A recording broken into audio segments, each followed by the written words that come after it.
Please rise for the Pledge of Allegiance. I pledge allegiance to the flag of the United States of America and to the republic for which it stands, one nation, under God, indivisible, with liberty and justice for all. Stay tuned for the morning announcements.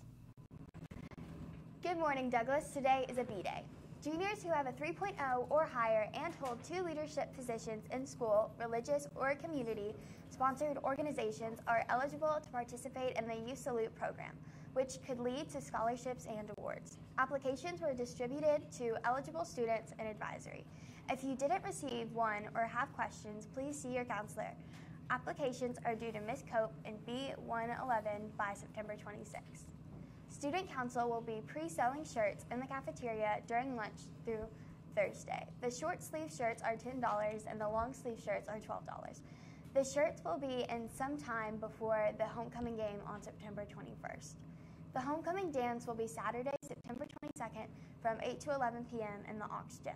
Tickets will be on sale next week and will be $5 the 17th through the 21st. If you wait to buy a ticket at the door, the cost will be $7. There's an interest meeting for the academic team tomorrow after school in room B214. If you're interested in joining the Environmental Club, there will be an informational meeting on Thursday, September 20th, after school in room E206. Our first goal will be to equip every classroom with recycling bins so we can make Frederick Douglass even more environmentally friendly. For more information, see Mr. Hooker in room E206. The first Pre-Health Professionals Club meeting will be held in the Health Sciences Hub/Common area on September 19th at 3:20 p.m. All Health Sciences students and interested freshmen are welcome. Anyone interested in joining the archery team, there will be a meeting tomorrow at 6:30 p.m. in the cafeteria.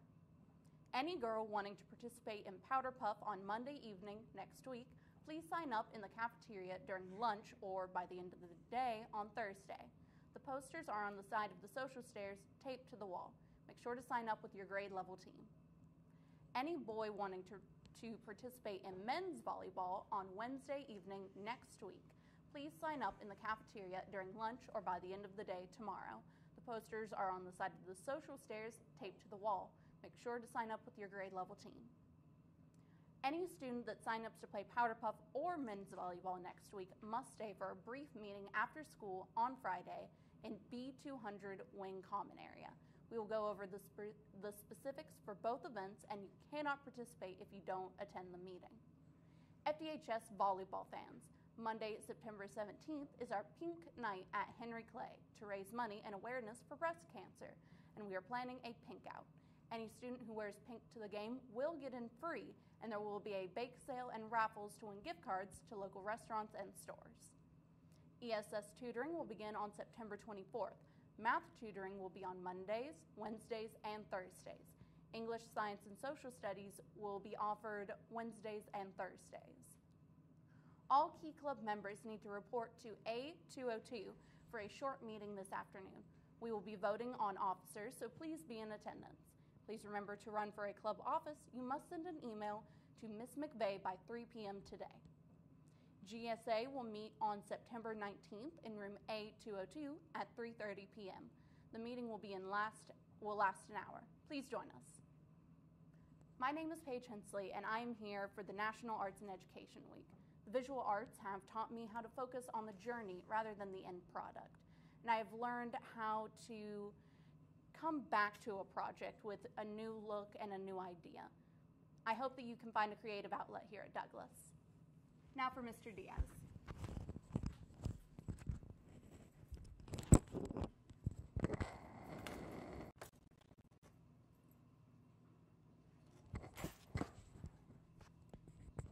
Good morning, good morning, good morning. I too, like Paige, hope that you can find a creative outlet here at Douglass. Not just a creative outlet, but guys, we have something for everyone. If you want to play a sport, if you want to do a club, if you want to participate in the arts, if you want to start your own club, there's opportunities here for you to engage and participate and do things beyond the classroom.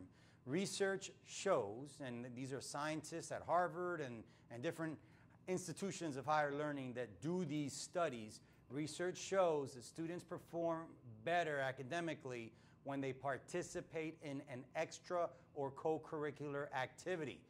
For example, yesterday, I was walking down the hallway, minding my own business, doing the principal thing, and I run into a concert.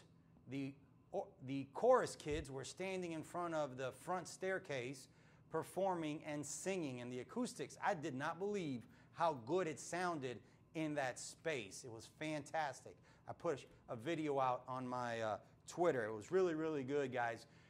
You want to do something here? You can. You want to participate in an activity? You can. And on that note, we're going to have a showcase of all our clubs, teams, and activities here coming up. We're going to have something tonight for the parents. We're going to have something coming up for you guys. But when you guys join or try to do things here at school, I want to really focus on employability, okay? So those of you guys that signed up for the men's volleyball or the girls powder puff football, once you get your sign-in sheets going, I'm going to make sure you have a qualifying employability score. Employability is huge. And in my mind, if you cannot get an employability score of 60% or above, you're probably going to get fired when you have a job. It's simple. Get to work on time. Use appropriate language with your coworkers and your boss. Use appropriate electronics at the workplace. Be respectful and responsible to your duties at work. We're transcending those skills and starting to embed them and those habits early in high school. We don't just want to teach you math, science, social studies. We want to teach you a career path, something that's going to help you and your family make money in the future. And when you get that job, how to keep that job. Very important. You're not going to be eligible to buy a homecoming ticket without your badge, and you're not going to be eligible to buy a homecoming ticket without a qualifying EOS score. And we want to reward you guys. If you got 100% EOS, we want to have things to give you as rewards. You know, a couple weeks ago, we did a ticket to a ball game. We've got different ideas of different things that we can do. Reiterating our hallway expectations. If you are in the IT Academy, for example, and you're hanging out in the Professional Service Academy, for example, that's not good. There's a restroom right by your academy. We are going to get suspicious and think that you're up to no good. You hang out in your academy. You stay to the right, be polite, and follow the 10-10 rule. This is not Fayette Mall. We're here to learn. We're here to teach you. So when you say hi to your buddies and say hi to your friends, that's okay. Keep moving towards your class. If an adult has to tell you more than one time to go to class, you can and will be subject to disciplinary action by the administrative team. Guys, listen to the adults, because I guarantee you the adults are listening to you. Do a good job in the hallways. Make sure you're getting your EOS points. I want to send a big shout out to our freshman girls. Last night, the volleyball team went over to Bryant Station High School and won a big game. I have to go over the emergency drills. Remember, if we do an emergency drill, there's basically 3 or 4 major type of emergencies. If we evacuate the building for whatever reason, the football stadium is our place that we evacuate to. Each academy will have a section in the bleachers. The Carter Woodson Academy will be on the away side, and we'll hold you there until it's time and safe to come back into the building, or until we develop our dismissal plan. Our dismissal plan is part of our emergency management plan, and we have all that documented and approved by the school board. If we have an earthquake drill, we're expecting things to fall from the ceiling, we go underneath the furniture. If we have a severe weather drill or tornado drill, we go out to our designated areas in the hallways. Fire drills, the teachers have a red or green indicator. We're not leaving any kids behind. If the teacher takes roll after we've evacuated the building, which we want to do under 3 minutes. So far, we've been pretty good at evacuating the building under 3 minutes. We evacuate the building, the teachers are going to take roll. They're going to make sure that all kids are accounted for.